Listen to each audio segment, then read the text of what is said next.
we doing a fancy schmancy skit to start and chill our project, or are we just going right back into hell? Well, I think we'll leave the thing up on the screen for like a couple seconds. Hi, everybody. Welcome to the podcast. Yo. We are here. I checked my bandwidth Brainfreezerrr. before we. I checked the bandwidth before we started. We should be fine. And if it's not, All right, that's always helpful. if it's not, We always have stuff. We always have stuff I'll on come up. recording. I'll come up with a decent threat later. This is the same man who had technical difficulties like, what, 3 times the last time we had tried to do this, and you had recorded it essentially anyway, because you were like, fuck it, let's just thread the needle, because there's a bunch of these that we have to get through. Yeah.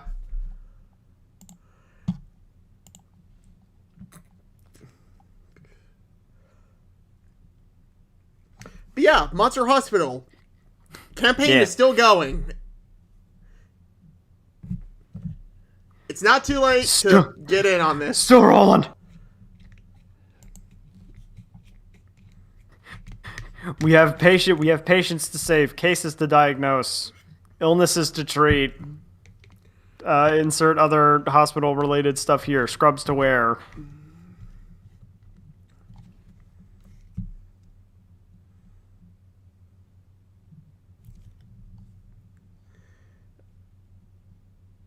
I think we'll keep shilling until we get some more people in the chat. Hey, Lizard Man, how's it going? Hello, lizard man. Welcome to the chat. I hope you will enjoy Oh, there's our Kitchu. podcast. Is lycanthropy contagious? I have no idea what that is, but I'm assuming no. He's talking about lycanthropy, and as long as you don't bite anybody, it's not contagious. Well, I knew what he meant. I was just playing dumb as a joke. I was gonna say, unless you're running on some really fucked up strain of lycanthropy, in which case I cannot help you.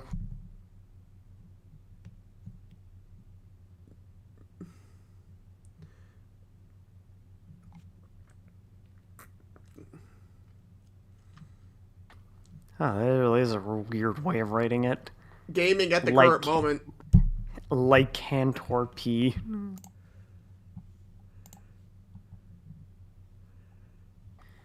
This will be fun. Quick side note, Halo Infinite is actually pretty fun. When I can get into a match. So you mentioned that the multiplayer is really good whenever you could get on. Yeah. It feels a lot more arcadey than, like, classic Halo, but that's not a bad thing. Hello, Terry! Yay, King of Fighters representation right in our chat. Thank you.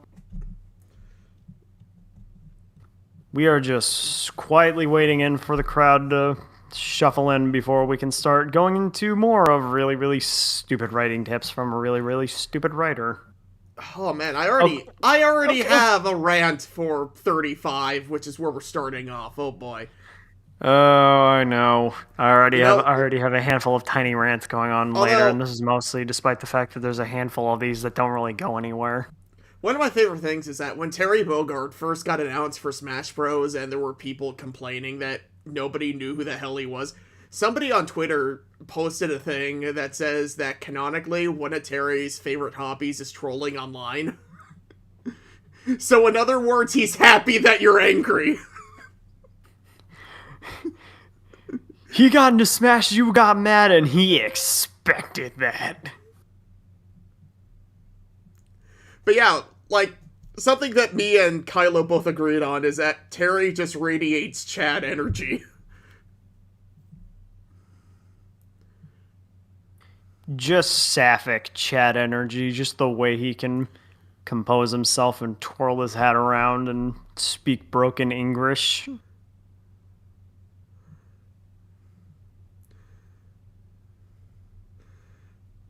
But yeah, Lizard Man, I saw that comment. Lily only likes hypoallergenic coffee shops. It's funny you say that because it definitely does strike that way as just some gigantic fucking coffee shop at you or some shit.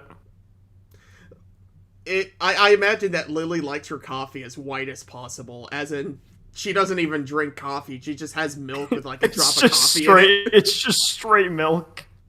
Yeah, she's the one who goes to Starbucks and she says, "Hi, I'd like some chocolate milk, please." Too soft core to try actual coffee.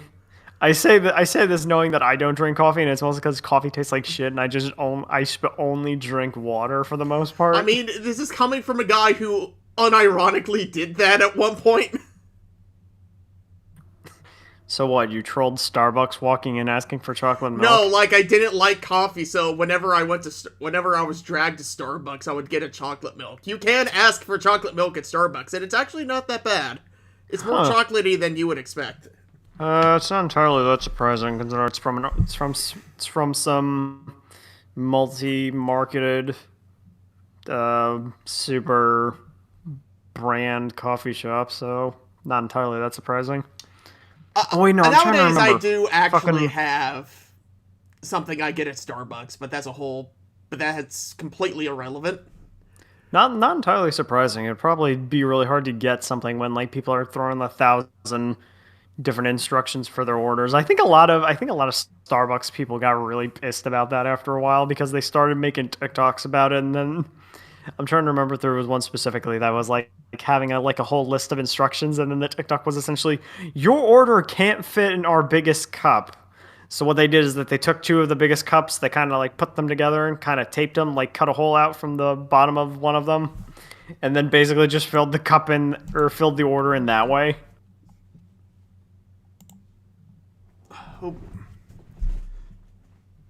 Imagine your order being larger than the cup it goes in. Yeah, tell me about it. This is why the smart people only get the stuff that's already prepared, like bottled waters and shit. I'd have no idea how anyone else could never do that. I don't know. I think I remember way back in the day I was a fan of root beer. Am I the only one who thinks that the breakfast things at Starbucks kind of sucks? Not entirely that surprising. A lot of breakfast sandwiches from a handful of different places aren't that good. It might just be because they're all frozen and they're not natural. I don't know why Dunkin' Donuts sells anything other than coffee and donuts. Actually, on a similar note, I don't know why Dairy Queen sells anything other than ice cream. I don't know. It's really peculiar. They have to stretch out their menus so that they can actually gain more people that are not just they're just going for ice cream because they're competing with like 1,000 other people. Okay, I say that, but the burgers aren't that bad. It's like a slight step up from Burger King, but that's not saying much. I was gonna say, for the most part, when I had them, the Dunkin' Donuts donuts weren't actually that bad, but it's hard to tell if they sell donuts anymore because it looks like they just sell coffee now. You know, if their new logo is anything to go by. I don't know. It's really fucking weird. I remembered one day when I was out doing errands, and I had actually passed by a Dunkin' Donuts shop that actually had its old logo. Oh boy. It had its old logo. So like it was weird like seeing it again, and it was like, "Huh, that's fucking weird." You really think they would go with the time and change their logo? And then as soon as I passed by another Dunkin' Donuts, they actually had like the newer logo, which is just Dunkin'. And now I'm just sitting here, I'm like, yeah. And just sitting here, I'm like, yeah. And then I'm just thinking in the back of my head, get with the times, older Dunkin' Donuts shop. Okay, to be fair, the one that I passed was... Do you have one of those Dunkin' Donuts that has like a Baskin Robbins attached to it? No, actually. No, the one I passed... Both ones I passed were like separate. So like they weren't attached to anything. So like the it's big thing weird. Was like you never see a Baskin Robbins attached to any. You never see Baskin Robbins on its own anymore. It's always attached to a Dunkin' Donuts. Are you saying Baskin Robbins became a parasite and now is latching on to Dunkin' Donuts in some really weird symbiotic relationship? No, I'm saying they don't exist anymore outside of Dunkin' Donuts. Baskin Robbins will eventually watch some point in the future. Baskin Robbins will essentially be called, fucking. Baskin Robbins will essentially just be called Dunkin' Donuts adjacent. It's like how Orange Julius doesn't exist outside fucking Dairy Queen anymore. What the fuck is an Orange Julius? I'm glad you asked. It's basically just, they're like fruit smoothie shit. I was about to say, is that something new that popped up? Because I didn't go out that much, so I never knew what the hell it was. I mean, I never ordered anything from over there, but whenever I went into a mall, But yeah, a while back, like, I want to say, like, 20-something years ago, like, Orange Julius and Dairy Queen merged. Which has the more complicated lore? Rudolph or Kingdom Hearts? What the fuck do you think has the more complicated lore?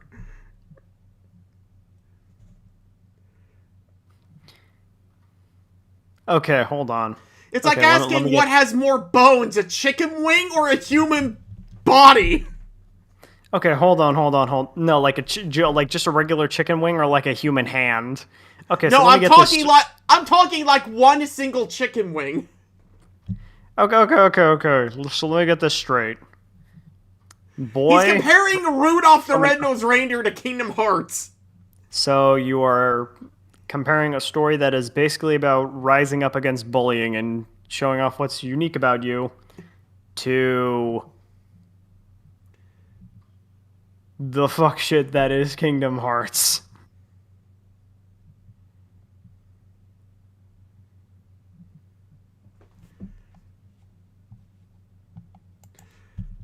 Alright, Tiger is getting sassy, so let's actually move on to the topic of tonight.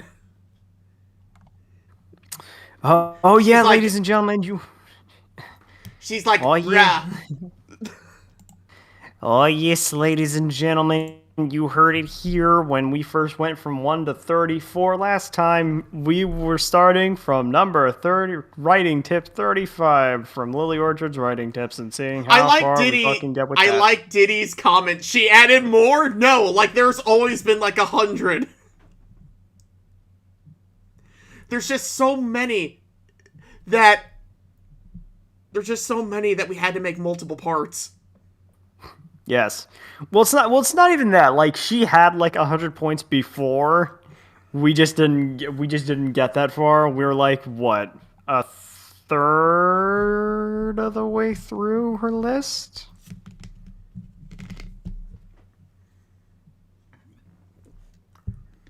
Anyway, Tiger, Christmas is coming up, so if you want to explain Rudolph lore, we can do that in an episode. Yay, Christmas stories! Yeah, December is really gonna be, like, us talking about, like, Christmas specials and all that. Can we just have, like, a point for that, like, the Brain Freezer border for the Brain Freezer podcast, and then have, like, a little U-log, but then have Dusty just slumped in front of the fireplace with, like, a thing of alcohol and eggnog? I want to imagine he's dressed like Santa and he's passed out. Something like that.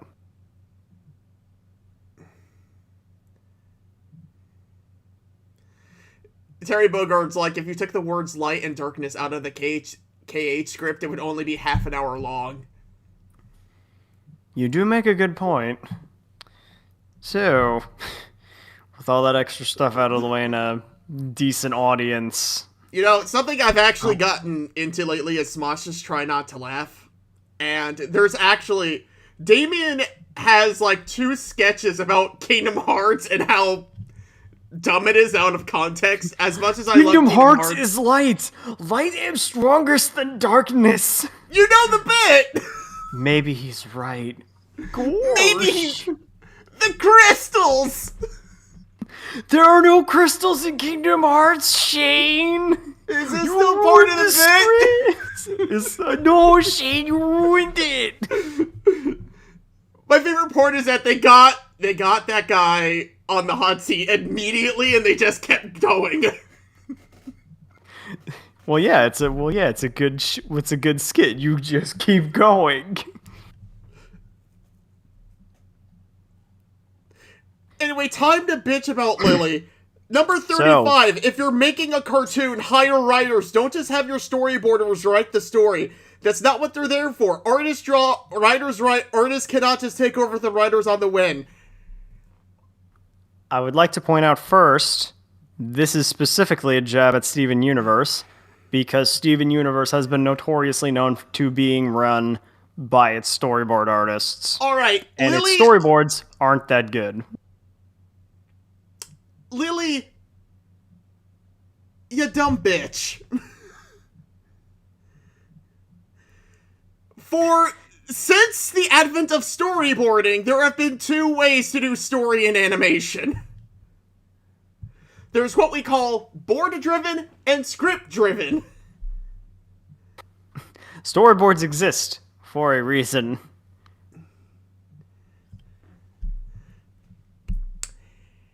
And they're pretty self-explanatory. Board-driven means that the story is mostly done by storyboards. And both ways are equally valid, but some is better in different situations. For example, board-driven is better for stuff that's very visual, very zany type of stuff. I would say Looney Tunes is a good example of this. And I don't think Steven Universe benefits from that. It really didn't. Script-driven She did have a 3-hour rant about it, and only a quarter of it was original material. Script-driven, on the other hand, is where the writers come up with a script, and they base most of it based on that. They still do storyboards, but the boards are based off of the script. Yeah, essentially speaking, it's when a show is more driven by its dialogue than any visual stuff. Like if it's based on like some super really witty sense of humor. From what I've heard, Animaniacs is script-driven, like the original Animaniacs, and I wouldn't be surprised if the new one's like that too. You know what? To be fair, given how incredibly witty most of Animaniacs' jokes are, that makes a lot of sense. But yeah, so yeah, little animation tip for you guys, like actual tip. If you're going for something that has a really long story, stick with a script. If you're going for something that's a little bit zany and you don't really care about story, go for board-driven, because if you're doing a lot of visual gags, you need to see how those are going to play out. But here, Lily basically shows that she doesn't understand shit. Well, this is also like, additional point. Artists can be writers, and writers can be artists.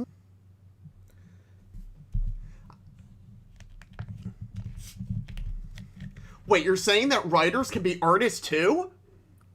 Oh yeah, totally. Aw, man, next you're gonna tell me that men and women can do the same things. Oh, well, I mean, let's not get too crazy here.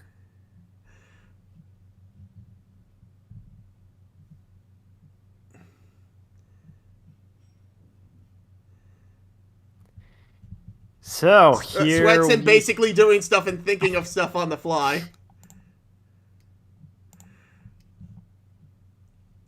Writing is art?! Shock of shocks! Alright then, the Mega Man shock noise, da-da!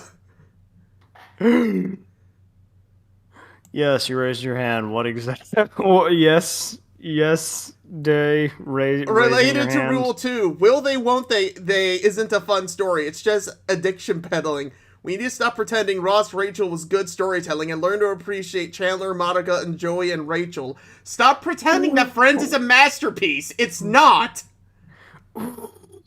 Wait, Ross and Rachel's was terrible, but she also says in points earlier that Friends is better than any of your favorite anime, though, so that makes no sense. Also, might just be me with my slight browsing of romantic comedy stories that have been happening very slowly to a crawl because of love serialization. Stories. How surprising! I don't know. It might just be me, like, okay, like the Would you like to explain it? Okay, like for my thoughts on this point. Yeah, truncated version if you want to. Okay, my opinion for this at the moment is that as someone who has read romantic comedy stories as of right now that have slowed to a crawl thanks to serialization, I actually do not like will they won't they stories. I don't even know why. It just seems like it they just drag forever. And this is also the fact that like a lot of these romance writers are flying by the seat of their pants to create needless drama and shit. And then I'm just sitting here and then like shit's happening and like no like there's no real progress developing in the relationship, and it's really weird because they'll take like two steps forward and then they'll like issues later they'll be like taking they'll be taking like 7 steps backwards or some shit. And I'm just sitting here and I'm like, okay, what was the point? What was the point of leading me on with all of this if you were just going to cock tease me and then leave? I don't know. It might just be me. If I had to like say like a version of a romantic comedy story that I like is like I don't like will they won't they storytelling, but I actually do prefer when they instead because I like the idea of the main leads getting together at some point and then just building off more storytelling from there when they get together. So when they as opposed to will they won't they because fuck me if yeah, just fuck me. Will they won't they just doesn't really go anywhere. Yeah, Terry. Yeah, two things. One, I just love the word truncating. I always think of elephants when I hear that word. And second, Terry Bogard says, some people want to fill the world with silly love songs. What's wrong with that? There's nothing wrong with that when it's like 3 or 5 minutes. When it's like 3 seasons, that's when it starts to get annoying. Or when it's like 200 plus chapters. He also Okay, says actually- that he also says okay, that will they won't they works better when romance isn't the main focus. Okay, when you say it like that, like when romance isn't the main focus of the story, I absolutely agree. Like that would be the one time that that could work, in my opinion. Because like the weird part is that will they won't they stories always end up making the romance like the main focus, and this is why a lot of shows are like slogs to get through. Because the characters always end up being fucking idiots half the time when it happens. And then the couples that are already together are better. Oh no, a simple misunderstanding that could have been solved if they just fucking communicated! Yeah, now everyone knows. Yeah, now everyone knows why it's such a slog to get through How I Met Your Mother. Anyways. Okay, seriously, he did not need to take 9 years to tell that story. 9 years. Oh god. You know what Miraculous Ladybug like is like its whole other set of worms, but they also like have the shit with the fact that they're superheroes. So they have the they have the will they won't they thing, but also the fact of they have to hide their identities and shit. So there's sort of a reason, but not really, to get in the way of the romance. But I don't know. Fuck me, I guess. I've actually never seen Miraculous Ladybug. Yeah, I haven't seen Miraculous Ladybug. I've heard that people like it, but I haven't heard enough to actually be interested in watching it. I hear it's mediocre at best. Anyways. Honestly, that's...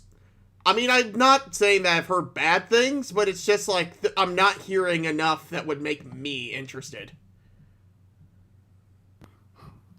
Understandable. Romantic comedies have to do a lot more with their characters in order to actually invest me to actually watch and see. Like, okay, you know what? I'll sit here for like 100+ episodes to see when you finally get together or not. Okay, so I'm not laughing at the tip itself. I just laughed because I actually have a clip I want to play after I read this. Romance trope but gay is not an absolute...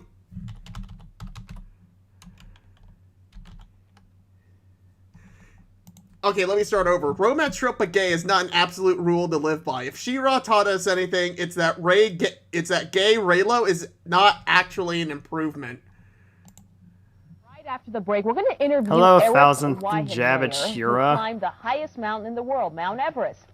But he's gay. Excuse me, he's blind. So I'm going to be totally honest, I don't actually have an as you head to opinion break. on this point. I don't know. Honestly, me neither. I just wanted to play that one clip of, like, that news reporter that... Just watch it. I played it for the stream.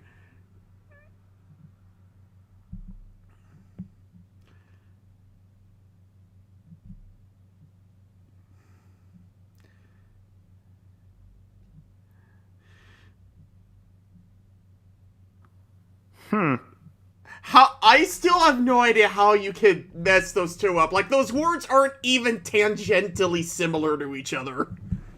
Not at all.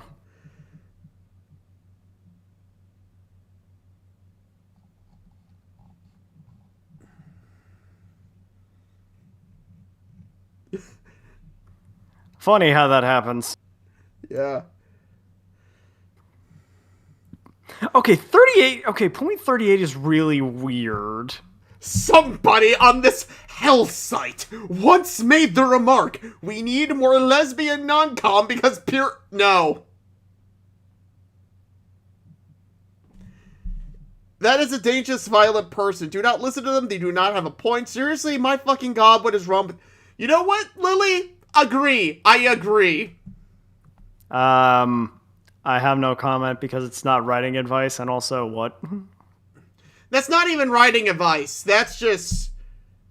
Yeah, non-consensual is bad.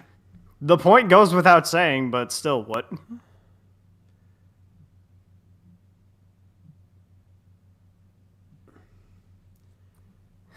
Yeah, this will be fun. Yeah, Lily, you know what? I agree. Consent is good. Yes. You know what? For a good reason, we don't. I could never understand why. We are.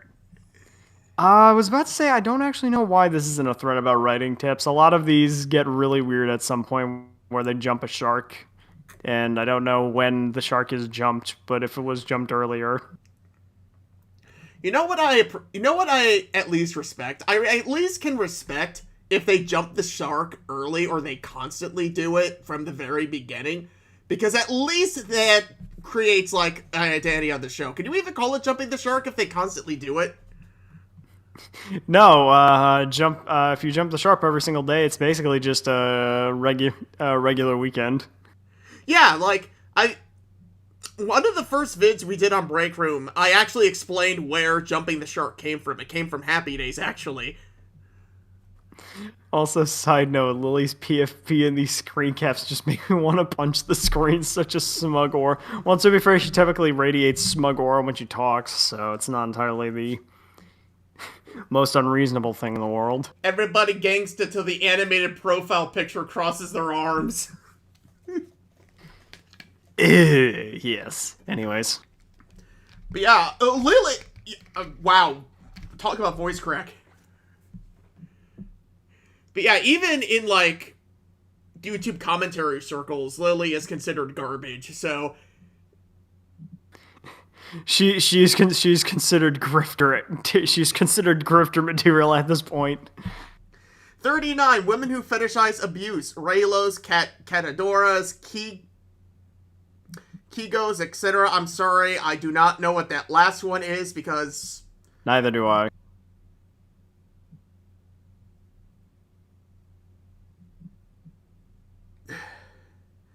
And present it as something feminist and paint detractors as misogynist as are gaslighting you. Don't listen to them. Alright, fair. Makes sense. I mean, no, I mean, you know what, no real, Lily? no good real on comment. you. Good on you. 3 in a row. Do you know, Lily? Do you just want to like change? Do you want to know, Lily? Do you just want to change this to like not writing advice anymore and just like general advice when you're browsing the internet in general? Yeah, can we make this just advice as to who to avoid on the internet?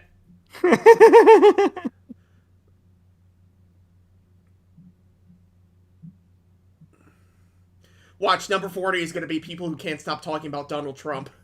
Maybe. 40. If the abuse fetishists are giving you shit for not caving to their demands, just block them. Don't argue with them, don't debate them, don't treat them with good faith. Just block them and get on with your day. 4. 4 in a row. Good. No comment. No, not writing advice. General life advice. Alright, let me get This is just Twitter advice!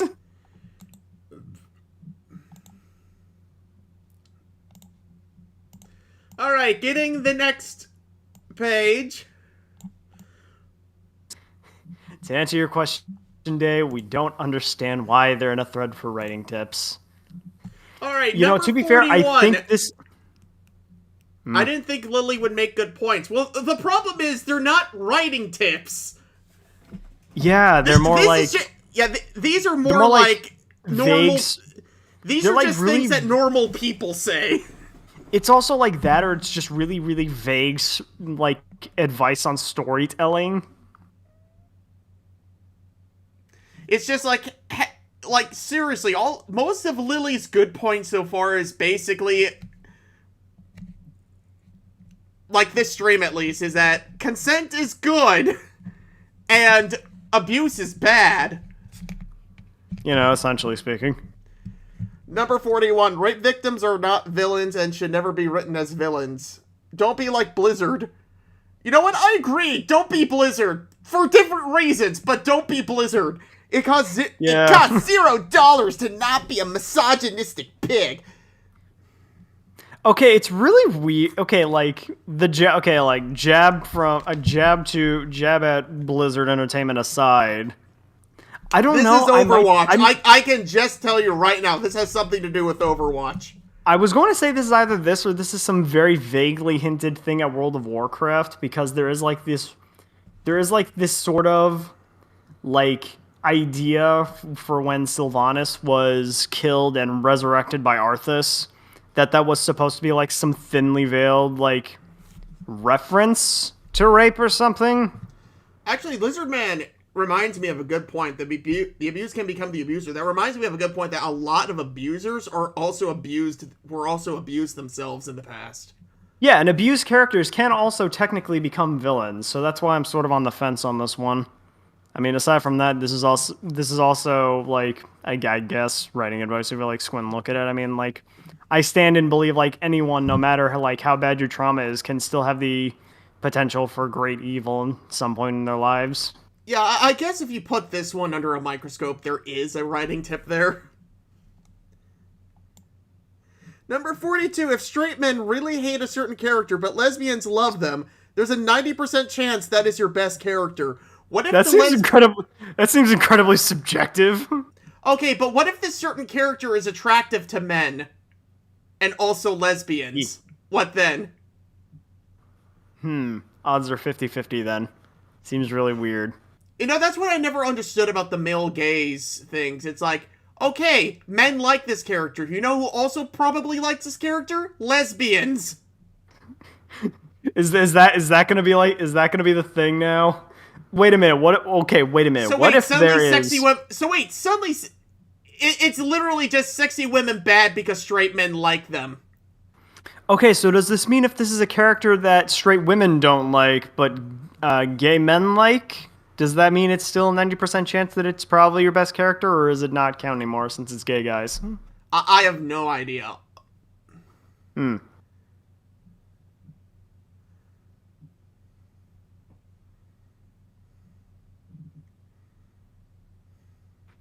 know what? Torturing Sylvanas and making her a wraith was a really big mistake, Death. Thanks for pointing that out. Anyways, onward. Number 43. If one of your writers believes Simon from Infinity Train was misunderstood and Grace is a villain, that writer should be fired immediately. Not really writing advice, and also sort of basing on like fandom stuff, because I'm under the impression a lot of people who watched Infinity Train, at least to the point where Simon and Grace were relevant, don't think Simon was misunderstood at all.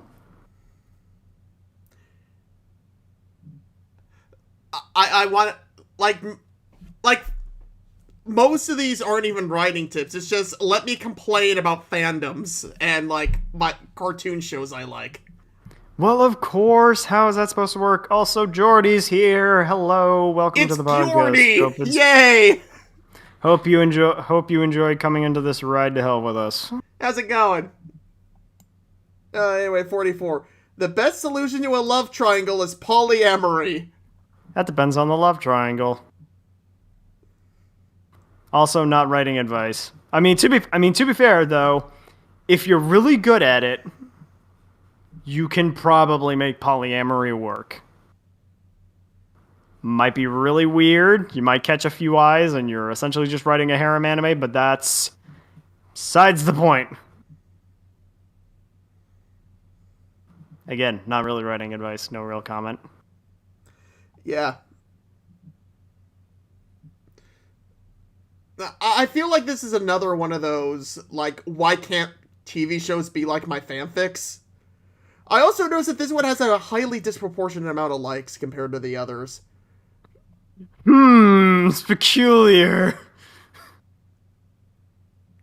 Why doesn't the TV show be like my fanfics?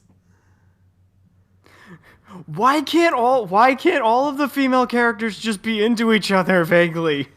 Number 45. If you have a male character who actually shows respect and admiration to a woman, and some of your viewers call that character a simp, there is a 90% chance you have a good character. Or you wrote like a doormat.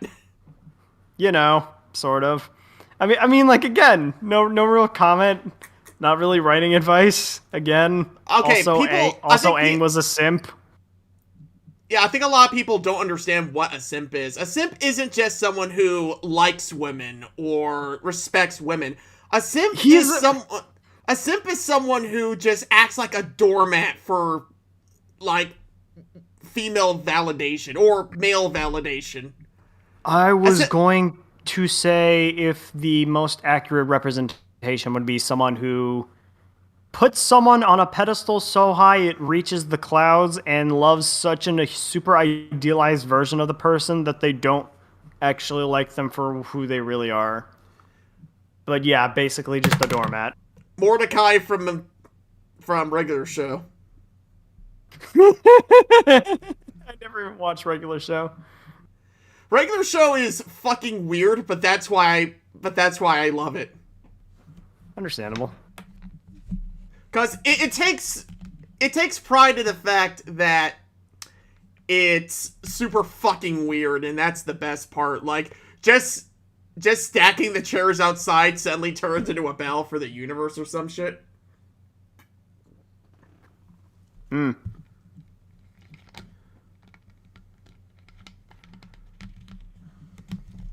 So far, the biggest crime here is that most of these tips are complete black and white with zero room for shades of gray. It's always either an absolute good or bad in their eyes. Yeah.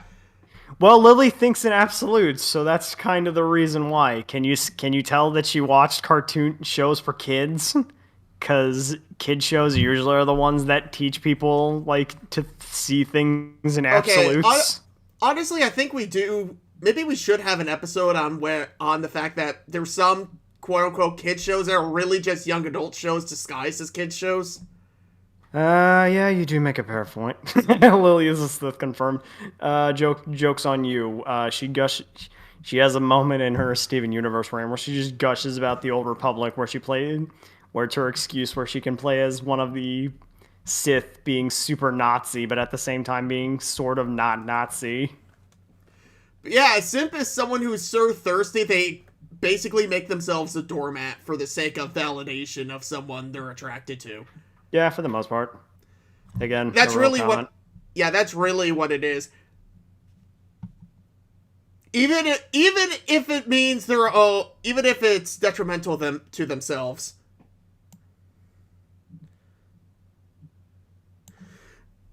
Okay, now we're back to shitty writing tips. So, we move on. Number 46, Mary Sue is not a real criticism. It's thinly veiled misogyny. Always disregard it. No! The actual term is female power fantasy, thank you very much.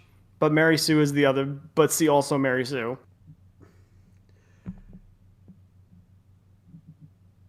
I will argue the term is sort of overused.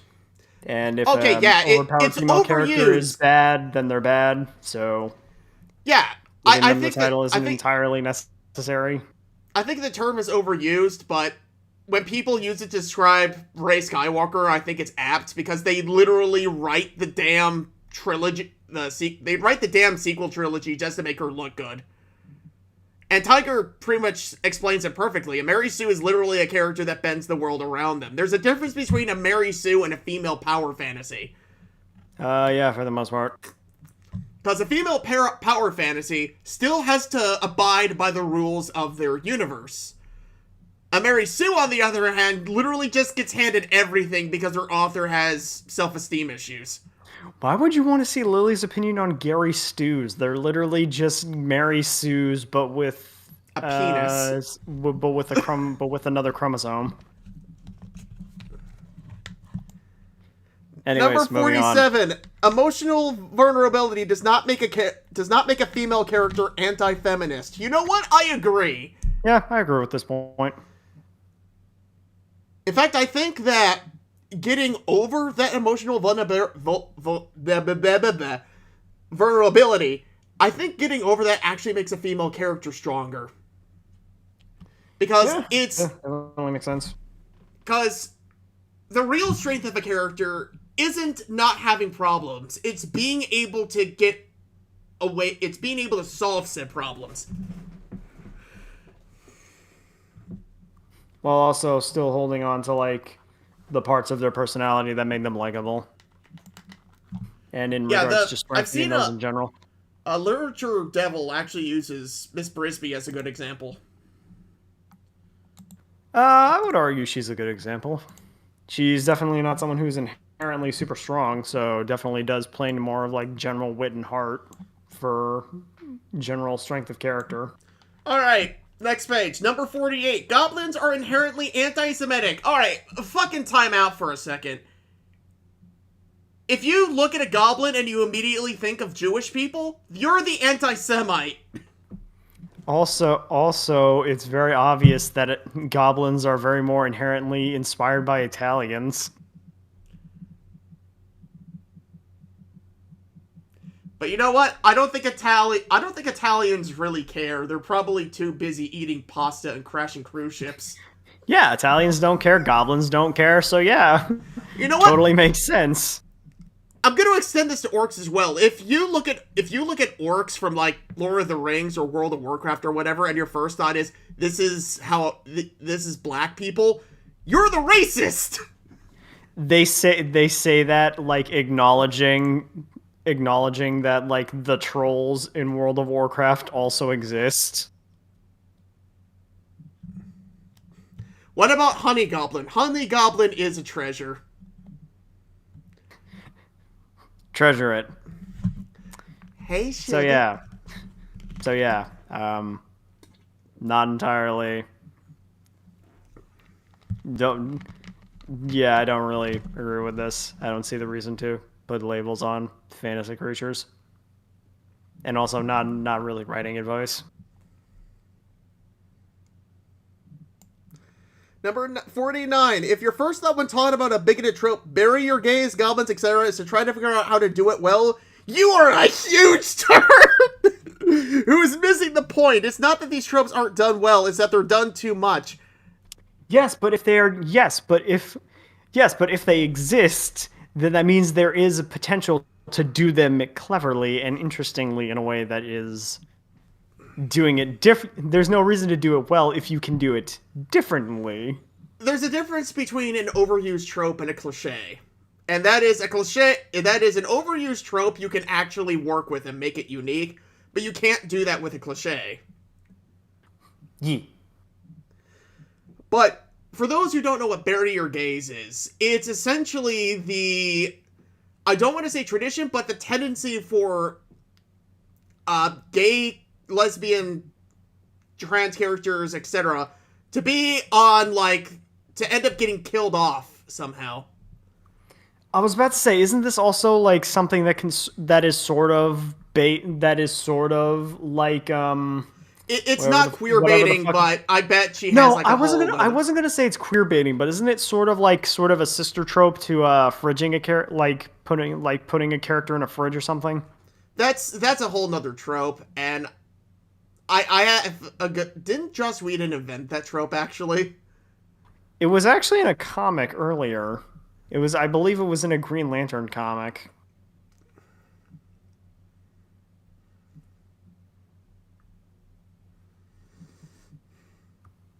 Anyways, next. But yeah, when it comes to killing off gay characters, I think it only becomes like egregious if like you're specifically singling them out. If everyone else is dying and they're just another casualty, then I don't think it matters. But when you specifically kill them off and they're like one of the only ones, yeah, that's kind of a problem. Yeah, if you're gonna bury your characters and kill your darlings, be equal opportunity, be equal opportunity with it. Yeah, we are here at Brain Freezer. We kill everyone off equally. We see no reason to spare anybody if we can't. And you will never live to regret it. But yeah, fridging is when killing off a character is only done to hurt them.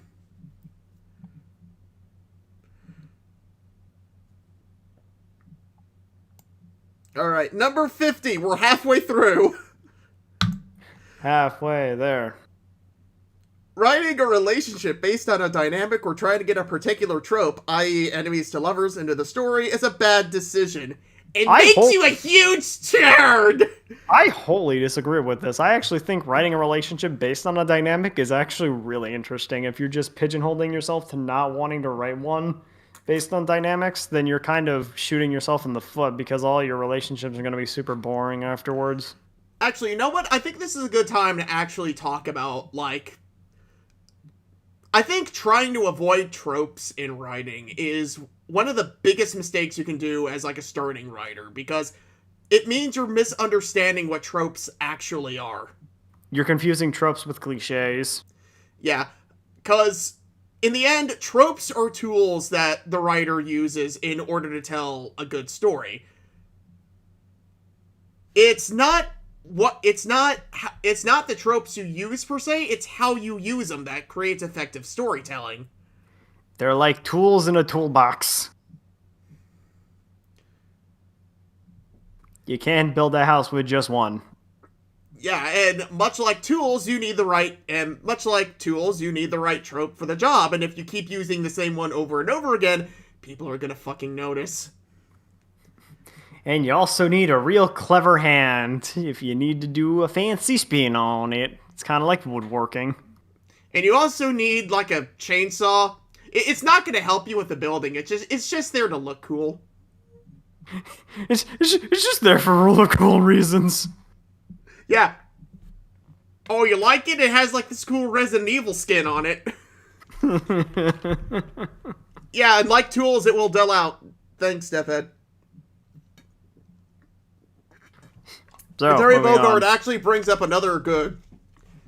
some other good advice. Like, tropes usually have logic behind them, and you can only subvert the trope if you know how they work. And that's like a big thing. You gotta know the rules and why they're there before you can break them. Yeah, it's just like taking writing classes. You had to learn the rules of writing just so you could start bending the rules of writing on your knee like a little bitch.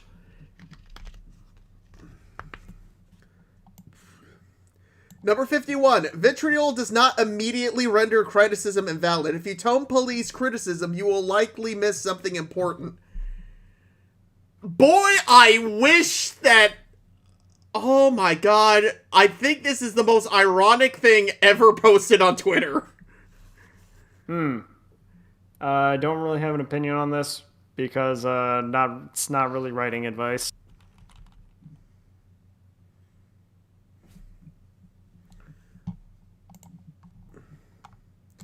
Alright, let me get the next page. I mean, I was only going to say at best, if you can, like, catch, like, an inkling of constructive criticism in it, that doesn't seem like super smug or like super dismissive, it could probably be useful, but for the most part, it's I'm just again no comment. Yeah, I got a BRB, but before I do, I want to say that criticism hurts, but it's for the best. It helps you grow, it helps you fix problems you're experiencing, and overall, you're going to be better off taking that criticism than if you just ignored it. Yes. So yeah, I'll be right back. Are you going to get a drink? Yes, I am, motherfucker. How did you guess? I don't know. Intuition.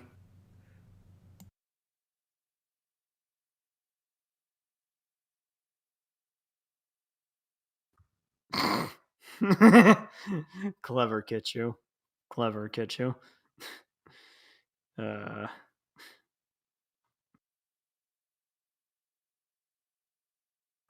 I have actually seen a handful of trope talks. They are very interesting in the way that they actually they actually discuss various aspects of genres and tropes and storytelling. It's all in all just really clever way of looking at stuff from a certain glance. Terrible writing advice is also really good for it.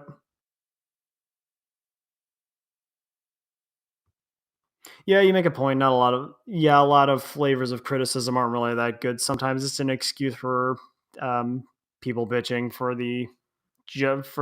for no clear reason other than for to um, bitch about something.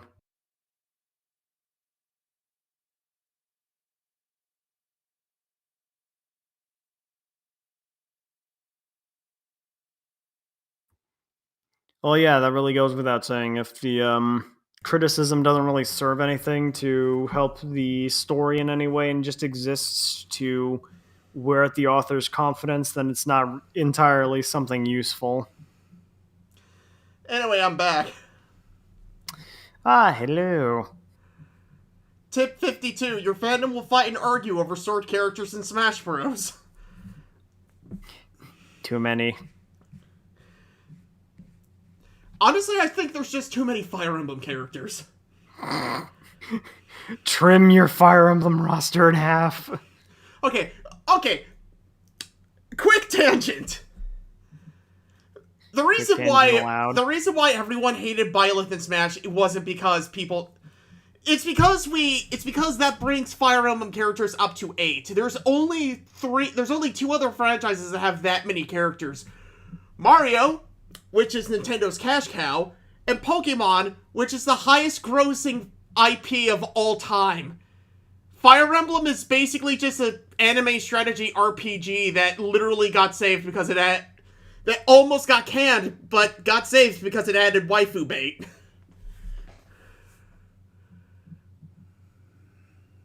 Ah, waifu bait.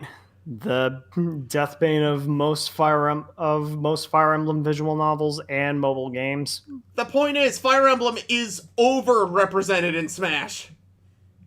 See, the really peculiar thing is that they actually do a little bit of stuff with Byleth to actually change up their moveset to add the 3 weapons that existed in the game, but that's beside the point. Yeah, it doesn't matter. He's still from Fire Emblem. Okay, anyways. I thought Melee saved Fire Emblem. Well, no. See, it didn't. It only brought it to the surface and then made everyone notice it. Well, no. What happened was that Melee. Sakurai originally wanted to put Marth in Smash 64, but the problem is I don't remember what his reasoning was, but they had to take him out. DDD was also planned for Smash 64, actually. I was under the impression they probably couldn't code him that well. I don't know. But the point is, Melee was the first time that Marth was actually implemented, and I think that they were going to take out Marth and Roy for the US release of Melee, but I guess they didn't have enough time, so they left them in. No, you know what we need? We need more Zelda characters. Zelda only has 5 characters and 3 of them are Link. Yes. Actually, you know what? 6 characters. I take that back. 6 characters and half of them are Link, 2 are Zelda, and then there's Ganondorf. You know, the only ones that actually get the big representation. So, fandoms will fight and argue? Yeah, two of the Zelda characters in Smash come from Ocarina of Time alone. No, 3 of them come from Ocarina of Time. You're right. We should get back to the writing tips. I was wondering when you were going to do that. Your fandom will fight and argue. This is how people solve conflicts. It's typically it's typically better to let people fight it out than to be complacent and beg people to just stop fighting. No real opinion on this. Not really writing advice. Honestly, we could do like an entire series of podcasts just talking about Smash Bros. Like this tip is mostly just fandom advice, and yes, we absolutely can do podcasts on Smash in regards to like game design and shit like that. But that's besides the point. Yeah, to be honest, I kind of want to do that while playing the game itself, so we can actually show people what we mean. Would make sense. I wouldn't mind playing Undertale in that case, but I don't want to spoil Tiger Bean. Related to the above, every headcanon is valid, should never leave your mouth. Do you want pedophiles and fascists in your fanbase? Because that's how you get pedophiles and fascists in your fanbase. But you just said that you wanted the fandom to fight and argue, and that how it solves conflict. So us not saying anything makes more sense. Also, no real opinion. Not really writing advice. Do not taunt me with the frontier death. I have a truckload of comments I can give on that. Number 54, speaking out against the abuse fetishists, pedophiles, and bigots in your fanbase will always be better in the long run than being quiet or complacent. It might be exhausting to deal with, but it's better for everyone in the long run. But you just said it was fine for us to be quiet and not say anything when the fandom fights and argues. Wait, okay, I don't understand. You're flip-flopping here. You know what? I want to say something. If your circle of the people you're around is so toxic that fetishists, pedophiles, and bigots are that common, maybe you need another group of friends. Or just become part of a new fan, or just be part of a new fan base.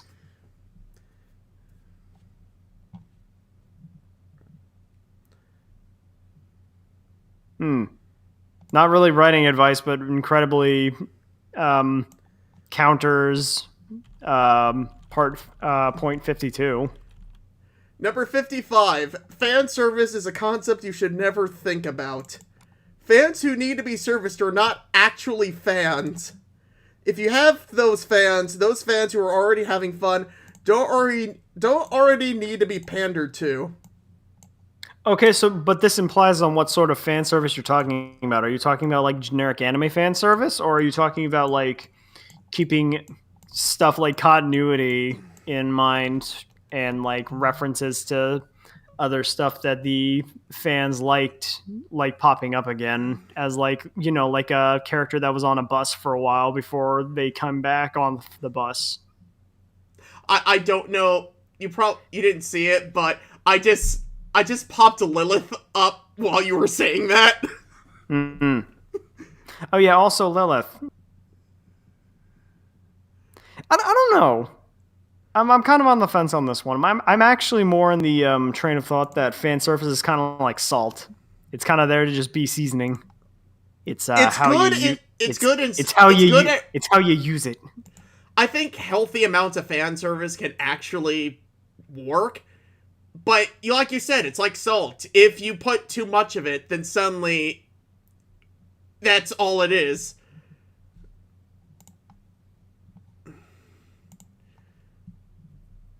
By the way, that was the thing I just put up on screen was Lilith from Monster Hospital. That's the comic we're writing.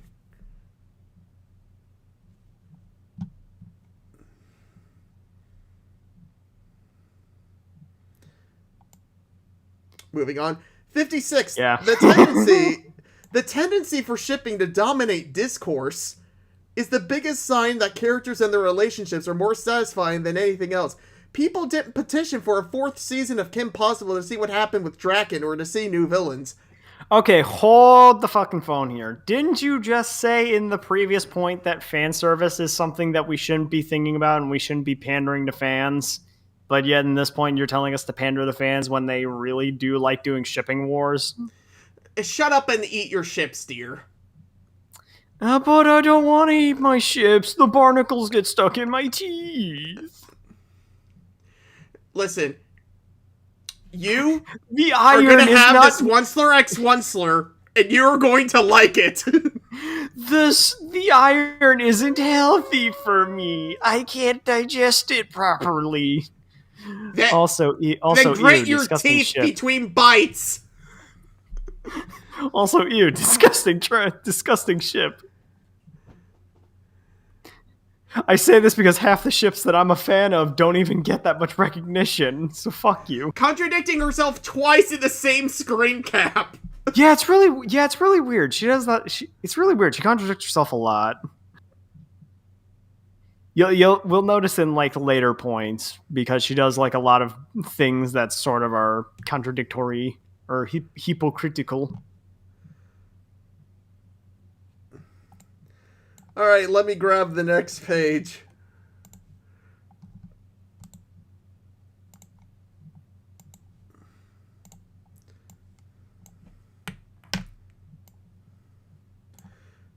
That is too small. I demand me make it bigger, me.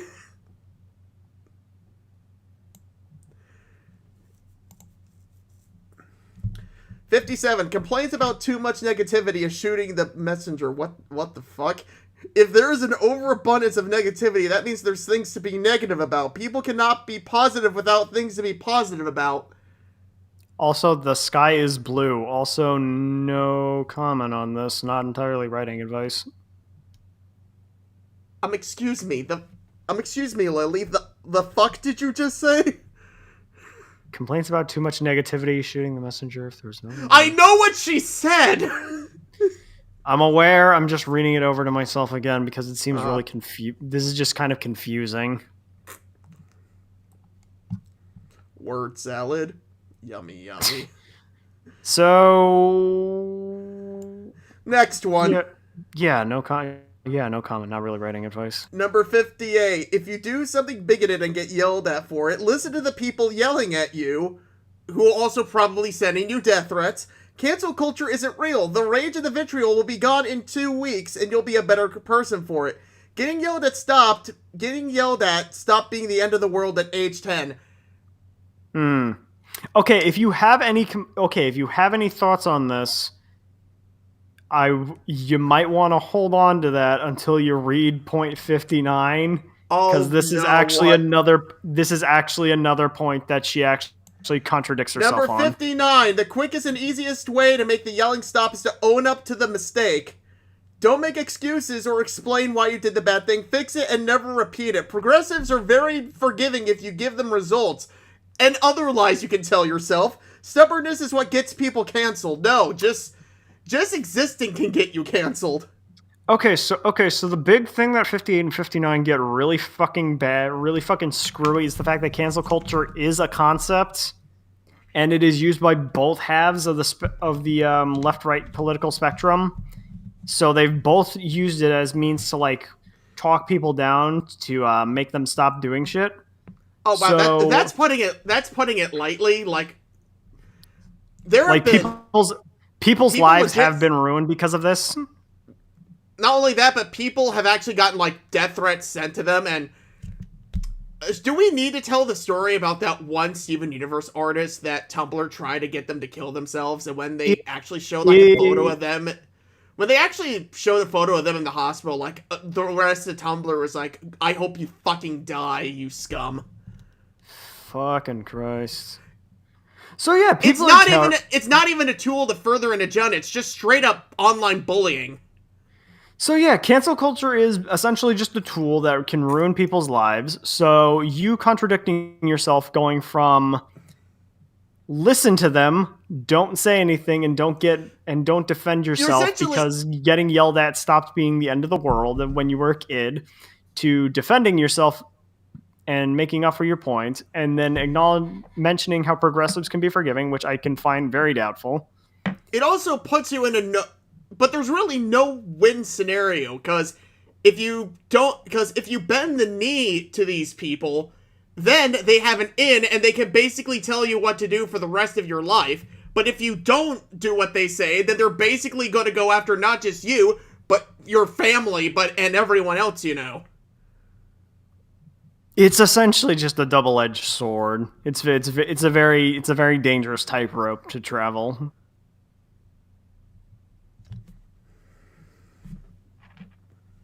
I'm going to remove someone's kneecaps. Number 60. Forced diversity is a right-wing dog whistle, not a criticism. Fuck you too, Lily. No real comment. Not entirely writing device. I mean, like, You know what? You know what? Let me explain what forced diversity is. It's sort of the equivalent of, like, you have like a bunch of people show up for an interview, but you can only select a select few of them to fulfill a quota. So it's sort of like filling out a quota. Remember in like an earlier episode of the podcast, you were like, "Oh look, this guy's gay," and you were like, "And?" Yeah, that's basically the same. That's basically the same thing. Where you create characters solely for the purpose of having like certain groups in there. It's like having, like, fulfilling a quota of minority identities within your story. It's like, oh, I absolutely need an LGBT person. I absolutely need a black person. I absolutely need a person of another ethnicity. I need someone of another religion. And then it's like, okay, you have all these people, and what are you going to do with them?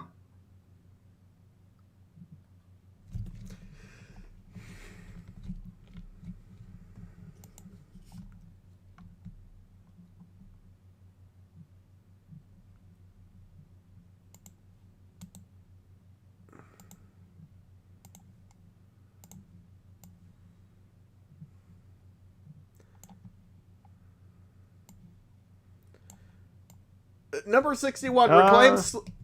Reclaim slurs are not universal. You know what? Let's just skip number 61 and 62.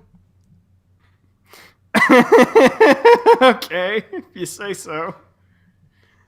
Yeah, we're not touching that. Yeah, I mean, like, to be fair, they're kind. I mean, like, 61. I never really had a comment for not really writing advice. It's more like a thematic. Speaking of getting canceled. Sorry. Number 63. A good spin on the heroes who never kill mantra is to highlight how refusing to kill a villain who later goes on to kill more innocent people makes the hero responsible for those deaths. There's a free story theme for you. Didn't I? So what else Lily, where did Steven Universe hurt you? Show me on the doll. Just show us somewhere on the butt. Just show us somewhere on the hug pillow where the diamonds hurt you.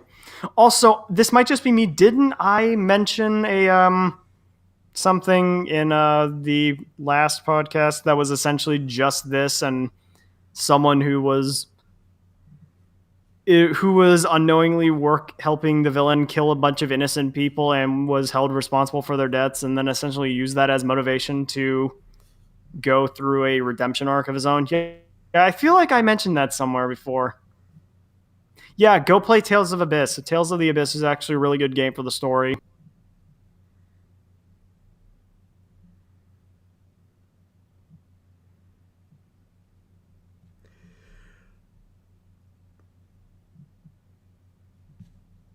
All right, you know what 60... you bring up Promare, and we should probably watch that one time. It's a really good trigger movie. Anyways, what is Promare? It's an anime movie that was made by the Studio Trigger, the same guys that worked on Kill la Kill and Gurren Lagann. Oh, nice. Yeah, I'll have to watch it then. Yeah. Number 64. Yeah. If you're writing fantasy and you have no issue having dragons in your world, but suddenly think black people are unrealistic because something medieval Europe, you're a huge turd! And an idiot. I mean, like... Well, no comment. like naturally diversify your cast if you feel like you need to. It's your story. You don't need to give a reason why. All right, Lily. There's not really. All right, Lily. I want to ask you this. Let's assume that that your story that takes place in medieval Europe does indeed have people of color. I hate that phrase because it's racist. Okay, your story has people of color then. How do you think they're going to be represented? They will be represented however the writer wants them to be. If you think society is racist now, how do you think it was like 900 years ago? Yeah, I'll give you a hint. It wasn't better back then. Yeah, history is a bitch. RuneScape nervous laughter.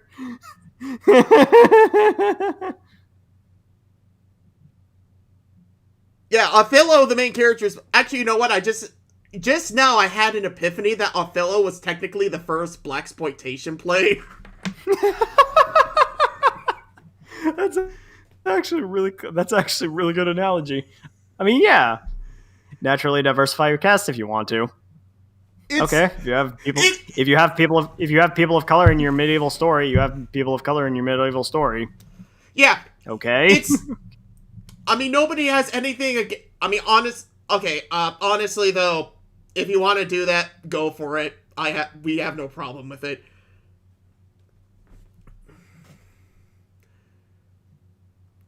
Yeah, I mean, yeah, totally.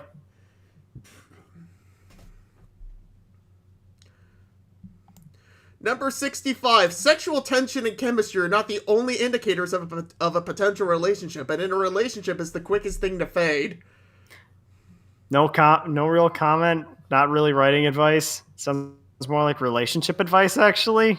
Really weird relationship advice. Because chemistry is something that always sticks around. Because chemistry means that you both kind of gel well together. Yeah, chemistry is still a thing.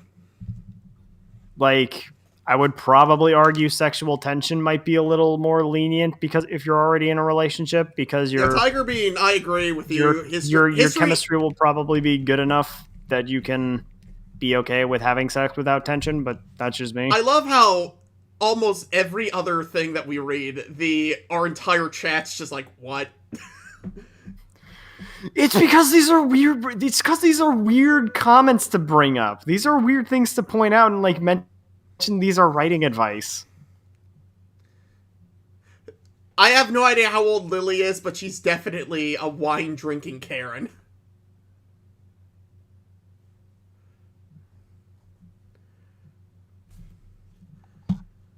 But yeah, Watch at some point we're gonna have like a Lily Orchard fan pop into the chat to defend her, and then we're gonna be like, oh okay, okay, you're here. We're reading her writing tips, I guess. How many pages did you have to go through to get to our video? You poor son of a bitch. She's in her late 20s. She's a late 20s wine aunt. It's just sitting around drinking wine as her avatar. She doesn't even exist as a person. I imagine she's one of those people that gets really giddy when she says konnichiwa to the Mexican waiter. all of Lily's insecurities and narcissism in full display. I mean, you're not wrong. I mean, to be fair, this sort of... Well, I mean, like, really think about it. Like, because if sexual tension and chemistry are the first things that are, like, the quickest things to fade in a relationship, then, like, your relationship is gonna be your relationship and your story is gonna be really, really fucking boring. Look, if chemistry is the first thing to fade in your relationship, then you're not even friends. You're barely acquaintances. Yeah. Yeah, sexual tension comes and goes, but if your chemistry starts to fade, that's when you know that it's over. Can anyone translate Lily to English? That's what we're trying to do, but unfortunately, she speaks some weird alien language that comes from Tumblr, and we have a hard time deciphering it. So, anyways. Number 66. The best potential romantic partner for a character is her best friend. They're best friends for a reason. No! I think this is supposed to be a thing for Hasbin Hotel because she absolutely likes the relationship Charlie has with her girlfriend. But I bring this up because this 65 contradicts 66 because if they're in a relationship and chemistry is the first thing to fade, then they're not really relationships or friends. You know what? And also, As someone who has, and also platonic relationships are a thing that can exist. Some people just don't really have interest in romantic stuff. All right, guy who has really bad experience being in relationships is going to give you some relationship advice. All right. There's no such thing as the friend zone. If she's not into you, she's not into you. If she just wants to be friends and you can't be friends with her, that's it. There's just no such thing as the friend zone. That's just not a thing. Like, if you want to be friends, that's great. But if she's not into you, she's not into you. That's just it.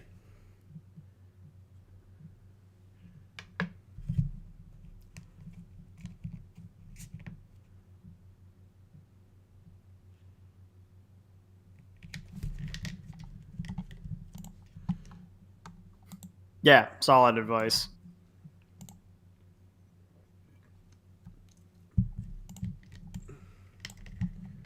All right. Number 67. I don't want X character to be defined by her relationships is a stupid philosophy to have. Everyone is defined by their relationships. That's how human beings work. Okay, this is a Trojan horse. This is actually a Trojan horse point if you think about it, because and I did not fall for it. Because she is Lily is not looking at it the same way that argument is being made. When that argument is made, that is specifically about being defined by romantic relationships. But she is not seeing it that way, and that everyone is defined by the relationships and is not even acknowledging that they're referring to romantic relationships. And like, there's no reason for people to feel like they need to be defined by their romantic relationships. If a character is defined, not even in a romantic context, if a character is only defined by the relationships they have with other people, romantic or platonic, then they're not even a character. They're just like an empty vessel. Yeah, essentially speaking, at that point, they're just characters living vicariously through their relationship with other characters. NPC basically. Yeah, but I also believe that characters should not be defined by their sexuality, because when they are, that's when forced diversity comes in. Yeah, it's peculiar. Yeah, Tiger Bean says characters are defined by their character. That's why they're fucking characters. If they're not defined by their characters, then they're just cutouts existing in your setting, I guess. I was gonna you wrote an NPC. I was gonna say networking vector. Why did you write an NPC? Why did you write a networking vector? This is just a character Lily that's a string of code. Lily only watches kid shows. Oh yeah, no, don't get you. Oh no, well don't call them kid shows. Yes, she really only does watch kid shows. Can you see why she's only thinking in absolutes? Can you see because of this sort of vaguely childish look on these things and not understanding the nuance of I don't want my character to be defined by their relationships? Well, let's also remember let's also take advantage that her most intellectual insult so far is, "You're a huge turd." And you're also remembering her major claim to fame was bitching and moaning about Steven Universe for 3 hours. Number 68. If you don't want a character to be remembered for a romantic subplot, don't end the story on that subplot reaching its conclusion. Give it time to sink in and become the new normal for the viewer. The memorable moment will always be the last moment. Are you saying that the journey is only about the destination? Because that's fucking wrong. I was going to say, if, like, for romantic subplot stuff, like, if they get together, then, like, it sort of isn't meant to just be the end of their journey, because their journey is essentially, at that point, they're just going on a completely different journey now that they're together, because now you can have an excuse for more creative storytelling stuff revolving around how they interact as a couple and how they work. That's unironically the first. Couple. Yeah, that's unironically the first 10 minutes of Up. Yeah, basically. Yeah, and spoilers for a movie that came out in 2009, by the way, but the whole, at the end, but near the end of Up, Carl realizes that even though he never managed to take Ellie on the adventure that she and him had been dreaming of since they were kids, that she saw their marriage as a huge adventure of its own, and the whole thanks for the adventure, now go have another one, is the whole point of the movie. Because she didn't want Carl to be stuck in the past. She wanted him to basically keep living, essentially. I know you're going to outlive me. I really don't want you to cause property damage when you're driving our fucking house over to some weird island.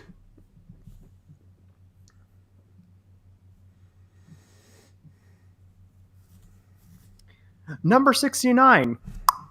Nice. Nice! I love how we both did that at the same time. Number 69. Nice. Slow burn does not mean taking forever to get together. It means full series long romantic subplot. Getting together is the start of a romantic subplot, not the end. But slow burn could also mean taking forever to get together. Lily, do you know what words sort mean? That's sort of slow burn could mean taking forever to get together. Lily, do you know what words mean? Slow burn. Based on how you pace it, getting together could be the middle of, like, the whole thing. And then at that point, it's just a slow burn as they work through stuff and develop as characters while in a relationship. I mean, it doesn't have to be be-all, end-all, two people just making goo eyes at each other and fiddling around trying to figure out how to talk to each other. I mean, if you write it like that, for one, it's going to be incredibly boring. It's how well you do the slow burning. Alright. Guys. Alright. Gamers, I'm sorry, but we have to move on past number 69 to number 70. Not nice. Alright. Sorry, gamers.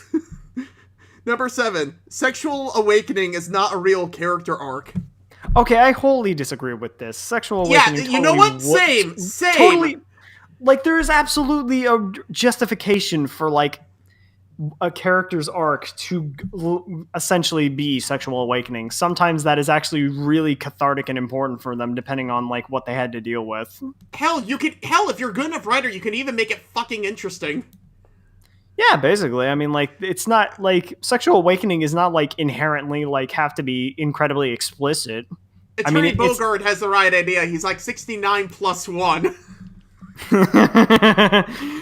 I mean, like, for the most part, like, sexual awakening doesn't have to be... Was it Moonlight, that one movie that won Best Picture a while back? Wasn't that about sexual awakening? I think it might have been. They also make an argument that Anna's character arc in Frozen is sexual awakening.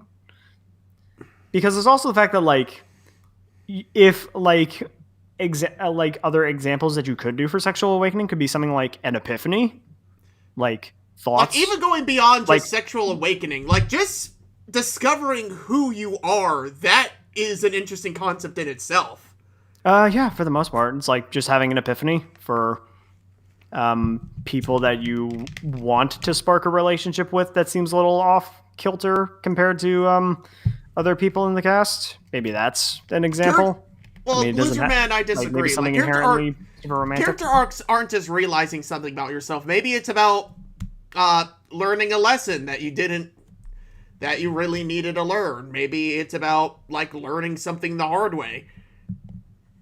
And does anyone here mind if I spoil Xenoblade 2? Because I have a really good example from that.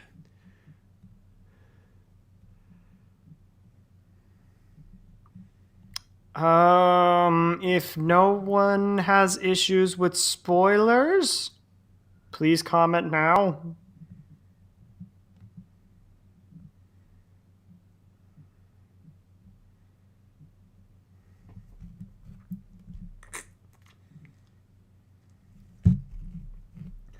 Alright, well, I'm still gonna make it as vague as possible. So, Rex, the main character from Xenoblade 2, has this kind of... is really like this goody two-shoes guy the whole way, and he's constantly trying to help people and trying to do the best he can.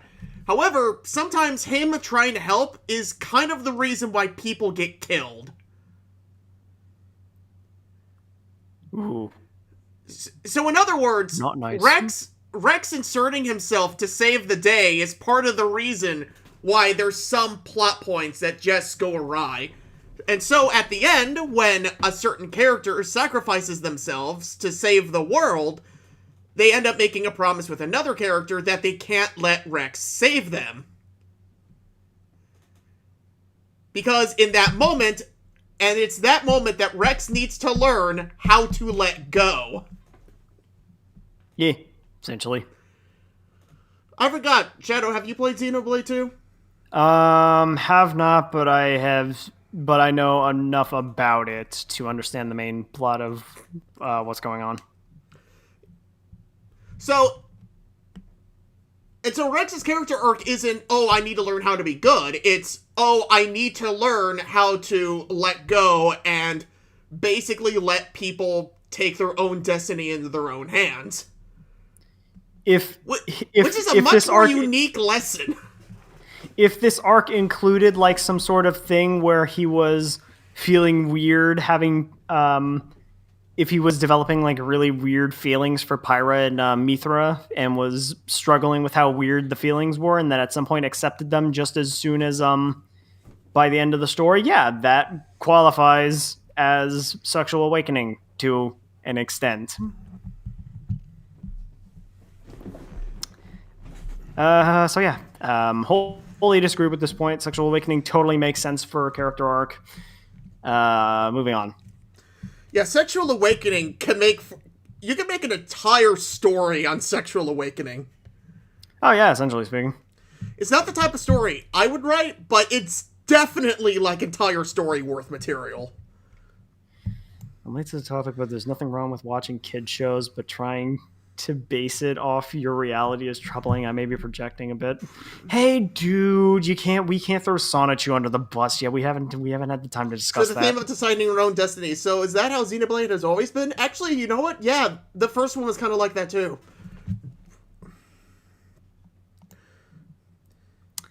Okay, Number 71. So... the only people who think boob armor makes sense are people who have never touched a boob. What if they need extra chest space? Also, this is a repeat of horny armor and clothing designs. Like, if you're gonna do it, do it both ways. Yeah, equal opportunities for everybody.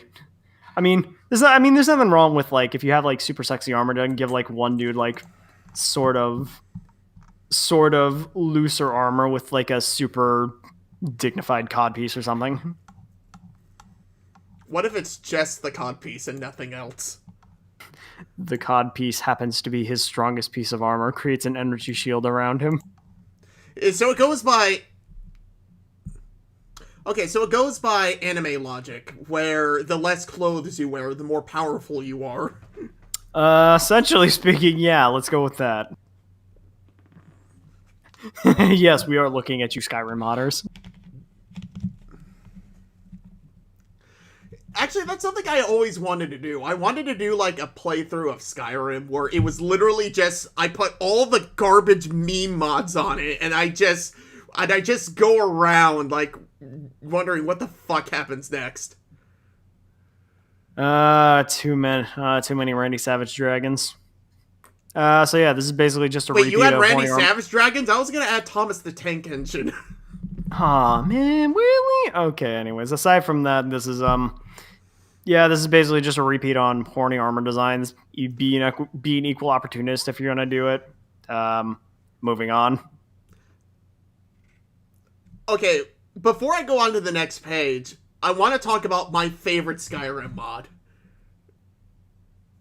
It's actually really, really dumb, but that's why I love it. There is a mod that replaces all the werewolf models with a chair.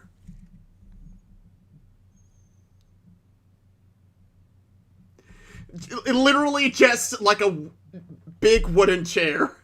There's no special animations for it or anything. It's literally just a chair. You see a guy transform, and then midway through the animation, he just turns into a chair.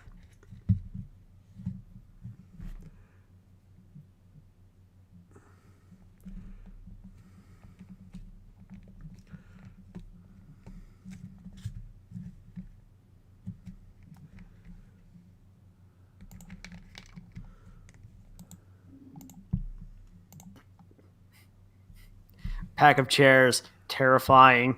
See them, run away from them for fear of splinters.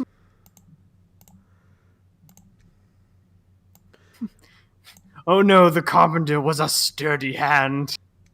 Number 72. The bow and arrow are strength weapons, not dexterity weapons. Have you ever done... Okay, I played one campaign of D&D, so Shadow...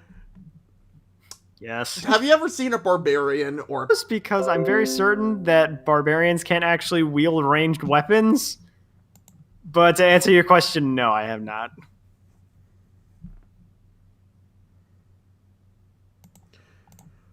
Why are there so many tweets, Jordy?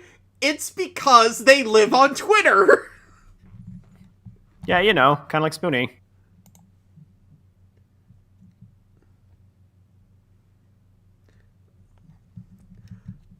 Moving on. Female characters who do archery should be naturally very physically strong. Longbows have a draw weight of 80 to 150 pounds. Rangers are always stronger than warriors. Deal with it. Okay, one, that is a preference. Two, this is not writing advice. This is game design advice, and there's actually a reason why there's actually a very logical reason why they actually make bows and arrows and other ranged weapons dexterity or scale off dexterity than strength. Because one, strength is specifically the power that you can have to actually wield the weapon. Dexterity is how accurate you are with it.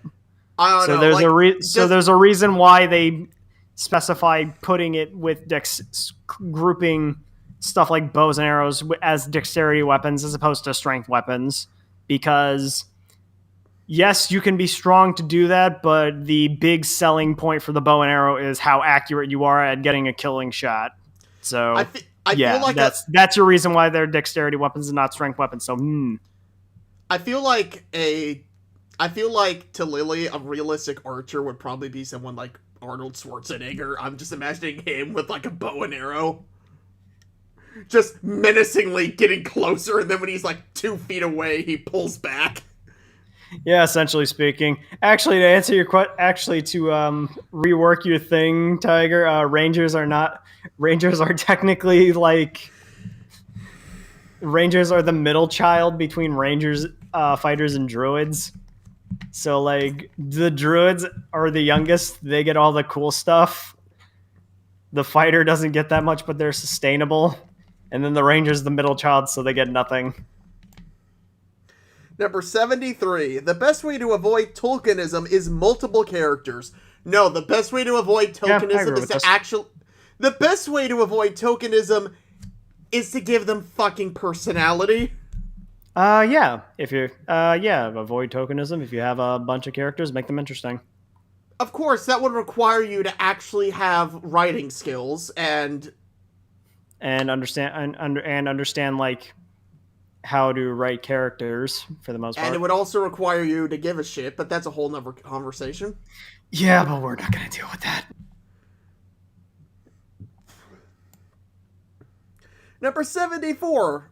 Want an easy way to become more accustomed to diverse casts? Limit your straight, white, cis characters to one of each. Those can be 3 characters for each trait, or pack it all into one character, but only one of... Okay, thanks for hamstringing us, I guess.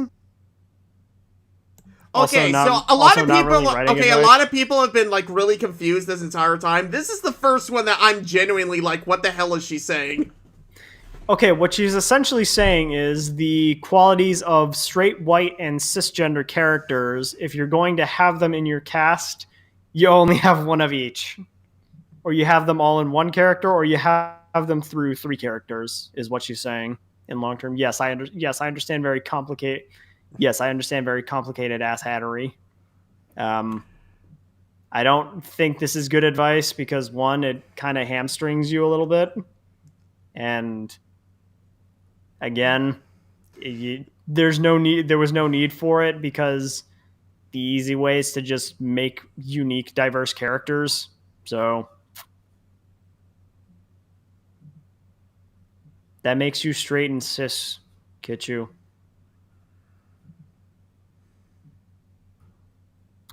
Anyway, moving on.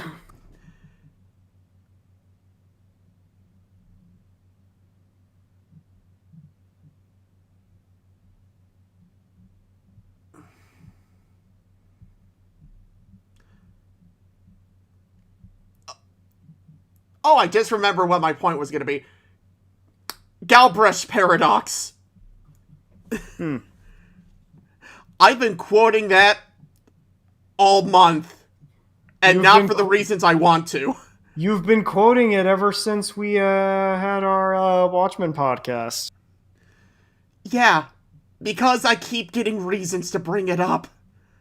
Stop giving us reasons to bring it up. I swear, at this point, I'm just gonna have a t-shirt that says that. Yeah, that makes sense. Number 75. Don't be afraid of fear and backlash. We're getting canceled. If someone is screaming at you about how a character you made is racist, that is literally free writing advice that someone is just giving you. Or Twitter is just being Twitter again. Look on the bright side of life for a change. If they can provide you constructive criticism on how to make them better, that would make sense. But if they don't, then it's probably not as helpful as you think it is.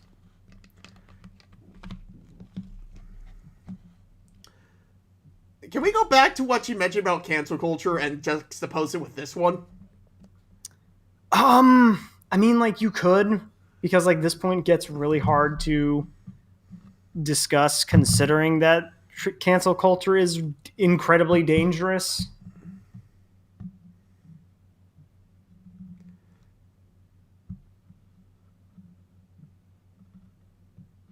I mean, to be fair, Twitter also believes that orcs represent black people, so who's the real racist? They're idiots is all what they're saying.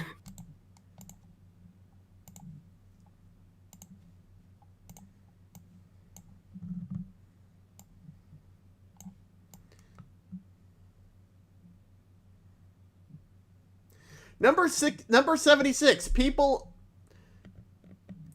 of color and LGBT people are allowed to just exist. Don't feel like you have to cover bigotry just because they're in the story. In fact, people will be happier if you don't, because having these characters defined by suffering is itself a tired trope. Finally, one I agree with. Yeah, this makes sense. Yeah, if the characters are there to just exist, they can just exist. There's no reason that you feel like you have to cover bigotry, because if you do, then that feels like that. If you have to, then readers will think that you sort of have an agenda.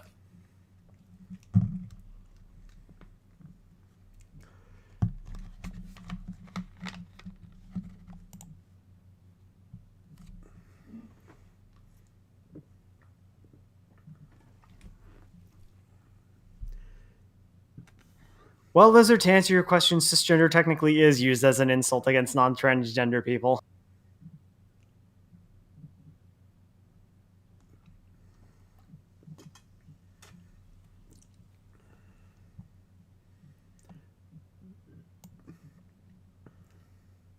$77. I just want my readers, viewers to have fun. It's an excellent attitude to have when it comes to storytelling. You know what? Another one I agree with. Yeah, this one makes sense. I can agree with it, but again, it also depends on the story. I feel like it also depends on the story you're writing. If you're writing like a super serious story that wants to challenge the readers, then like that's also reasonable. But if you want to write a story because you want your readers or reviewers to have fun, then yeah, you want them to have fun. No real reason to make anything more complicated than that. I genuinely wish that more creators nowadays have this attitude when it comes to like fantasy and shit. Yeah, it would make sense. Can we just have really funny fantasy stories now? Because the last thing, because when here's the thing. Yeah, remind me to go over the difference between fantasy and sci-fi. There is a difference, by the way. Oh yeah, there is a difference. It's more it's more philosophical than like literal, but there is a major difference. Okay, I will remind you to do that at some point later on in some other podcast. Yeah. Number 78. As a general rule, slice of life has always been a more popular genre than action and adventure. Bullshit. Depends. Depends on the audience you're writing for. Literally, the most profitable franchise ever made is Pokemon. A franchise that is literally built on cockfighting. With magical creatures.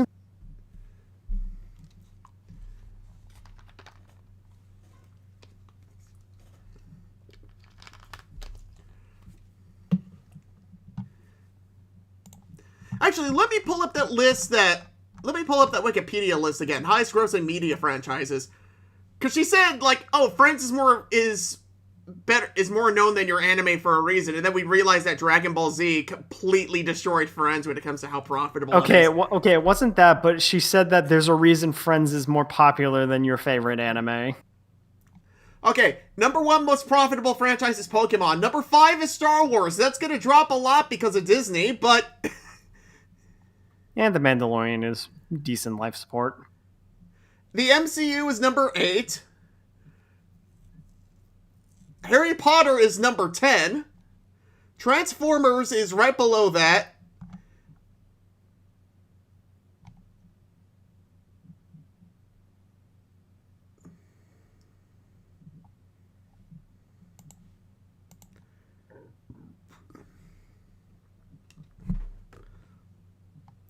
So yeah, no, slice of life is not the most popular genre.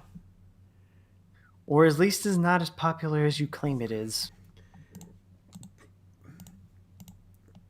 By the way, I'm putting the full list in the chat so that you can take a look for yourself.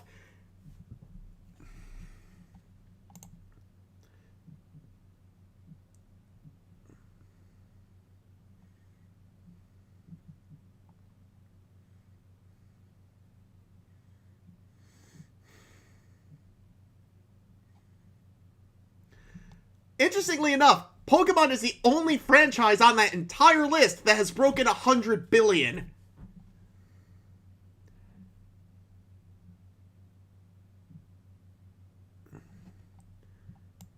Number 79.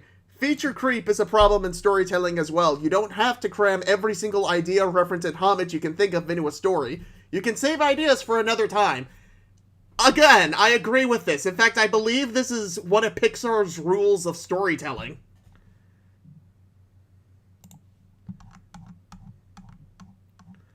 Oh, Shadow went. But yeah, I forgot which number it was, but it was something along the lines of, don't be afraid to put aside or combine ideas. If they're useful, they'll come back later, and you'll feel like you're losing things, but you're actually gaining a lot more. Pixar's, I think it's either 21, 22, or 23 rules of storytelling. It is, I feel like if it's not, it should be taught in every storytelling class, because every single one of those rules is the reason why Pixar is successful.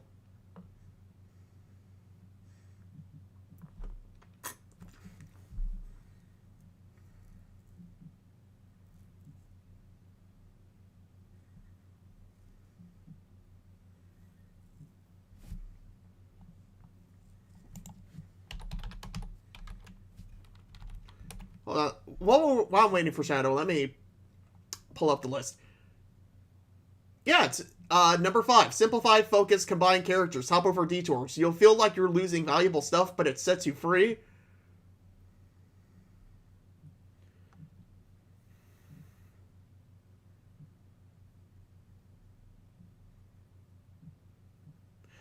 No work, and number 17, no work is ever wasted. If it's not working, let go and move on. It'll come back around to be useful later.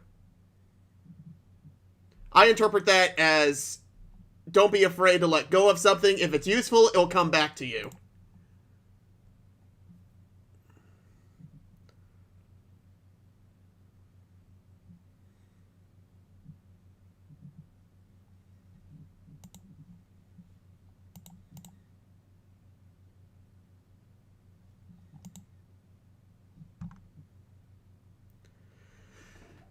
I'm not going to go over every one of Pixar's rules of storytelling, because I think everyone should look it up themselves, but the fact that so many people gloss over these is stunning. Like, there are professional movie scripts that could benefit from some of these.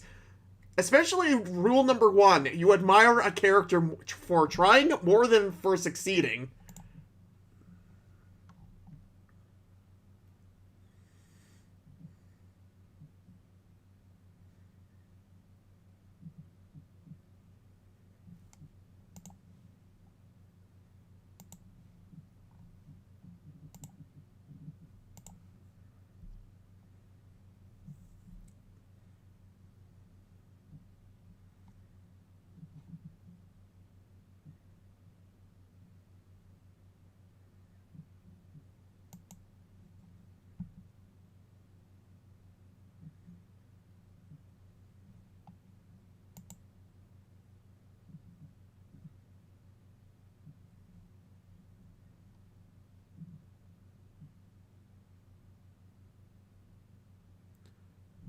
Still here, by the way, just...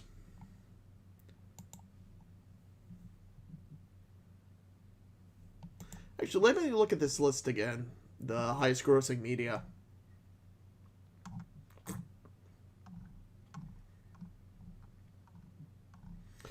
Because she specifically mentioned Friends, I'm going to start at Friends and list every single franchise that made more money than Friends. Alright, The Sims, the Fate series, Shrek, Shonen Jump, Tamagotchi, Minecraft, Fast and the Furious, Twilight, Ice Age, Digimon,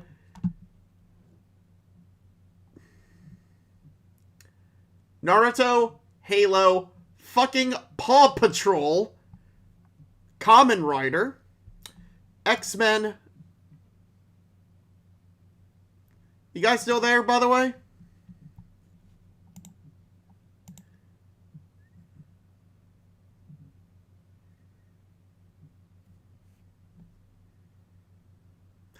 Okay, good. Yeah, the chat, there was nothing in the chat, so I was afraid, like, no one else was there. Let's see, what else makes more money than Friends? Let's see, Ben 10, Pirates of the Caribbean, the Ultraman series, Despicable Me and Minions, Pretty Cure, you know, that one anime that nobody knows about. Demon Slayer, which has only existed for like 5 years, that has already made more money. That has made twice as much money as Friends.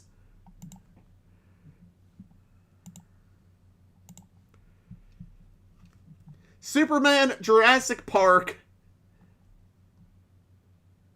Star Trek, Fortnite makes more money than Friends. Final Fantasy makes more money than Friends. Okay.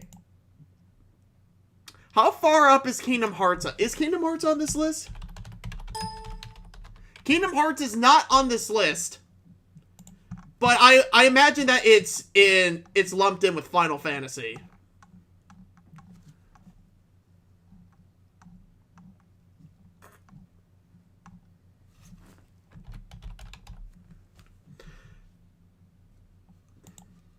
Yeah, I'm just gonna... Yeah, I'm... Hi, fucked I miss. Oh, I was just stalling. I was going over, like, all the things that made more money than Friends. Ah, good to know. Okay, I didn't miss much then. Yeah.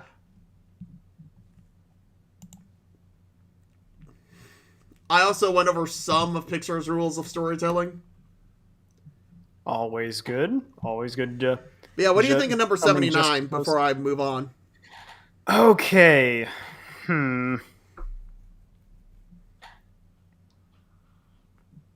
Okay, I'm sort of on the fence because for one, like, it's sort of vague how it's described. I mean, because like one thing, like, feature creep is kind of fun if you're like really clever at it and you can be really interesting with it. Like if characters have like wide arrays of powers and they don't know, or they have like really weird ways of using them, or like if you have like really clever references to stuff that people can find if they like listen or like kind of read hard enough. So like I'm kind of on the fence. Like for the most part, I can sit here and believe that feature creep is kind of fun, but I can understand if like someone feels like it kind of takes away from the story. But that's just my thought. No real comment or advice on how to fix that because it's again sort of a very vague way of putting it. Yeah, I was actually on the side that actually agreed with this, simply because it also kind of lines up in the Pixar's rules of storytelling, where it's like you don't have to implement every single idea you come up with. Like, if you combine ideas, you think you're losing stuff, but it gives you more freedom, and you don't be afraid to put stuff to the side. If it's useful, it'll come back to you. Yeah, when you say it like that, that makes sense. All right, number 80. D&D alignments are terrible metrics for character design. They're meant as a quick reference for improvisation in a tabletop RPG environment and shouldn't be taken outside that environment. DM, would you like to take this one? wait, me specifically? Well, I'm not the D&D guy here.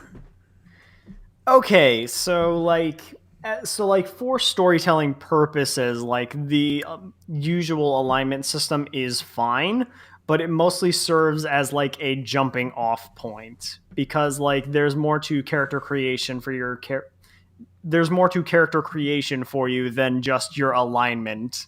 Like there's your background, and your alignment at best like sort of determines a little bit of your disposition on stuff, but like shit that happens also means that like your alignment can also be prone to change in like very extreme cases, or if like situation calls for and you reach development in your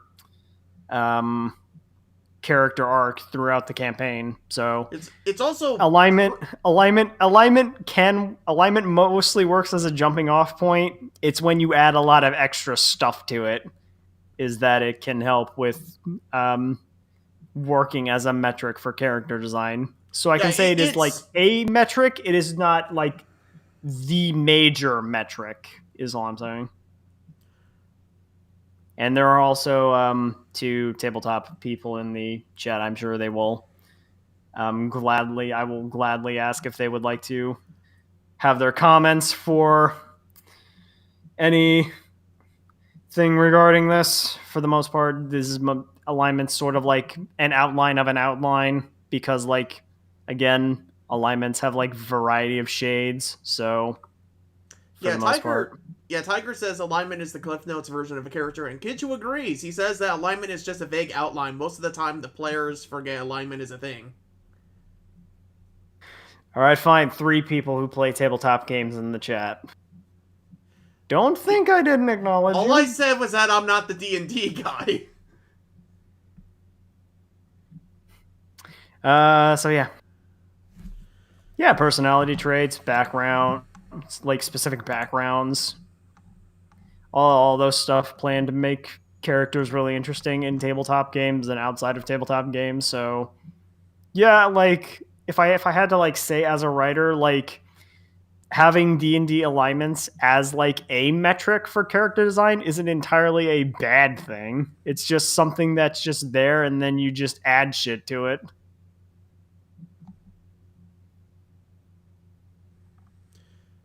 Okay, we're about to enter like really spicy territory with number 81. So I want to ask both you, Shadow, as well as the chat, if you want to call it a night or if you want to keep going.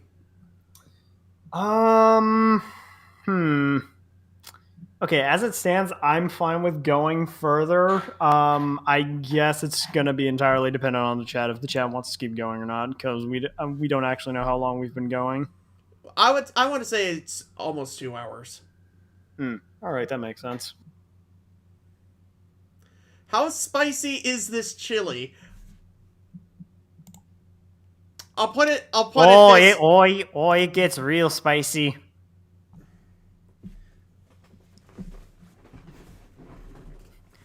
Oh yeah, it gets really spicy for a few points, and then it just immediately goes back to repeating herself, I guess.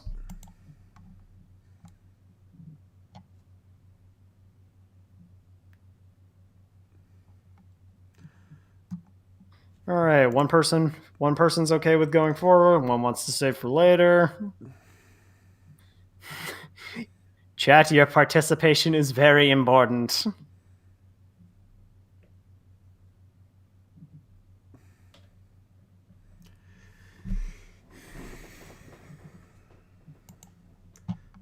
I mean, there's only 20 points left. It is true, you do make a point. Can the chat sit through 20 more points of bad writing advice?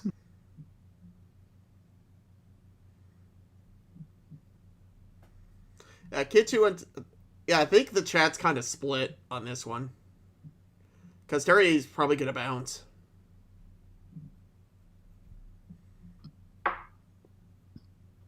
So, where do we go from here? And let's mentally prepare for doing the rest of this shit some other time. Ooh, you make a good point, because these next few points are a tad bit spicy. Yeah, and you know what? We could probably do the rest of these 20 points in maybe an hour, and then the rest of it we can actually give good writing tips. Oh yeah, totally. Because so far, we've just been reacting to all of these. Just reacting and then like vaguely giving out like thoughts on the writing advice, whether or not it works really well or not.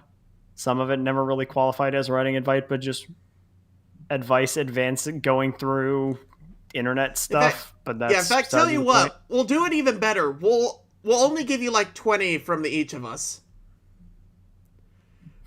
Yeah, sounds reasonable. So yeah, this is. I was gonna say, to be fair, it would make sense because Slacker has seen like writing tips that I have written for specifically writing characters. So that is something I can definitely do.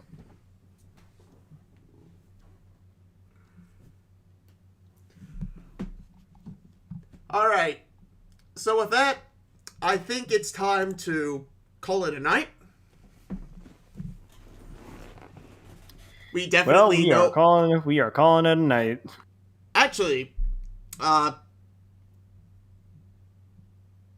don't know what you're doing. Do you want to do it tomorrow night? I'll think about it. I'll let you know. Alright, well, regardless, I've been Slacker.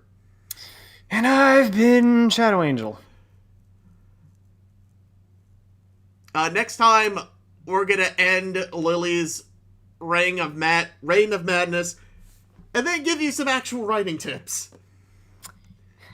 From two different people that aren't really professional writers, but are budding professional writers, so take them with a grain of salt. Well, I mean, we're about to make money off of what we're doing, so... Is true. So we technically qualify as professional writers at this point, I think. Alright. Good night, everybody. See you, ladies and gentlemen, later. There's gonna be multiple Christmas episodes, Tiger. Oh, yeah.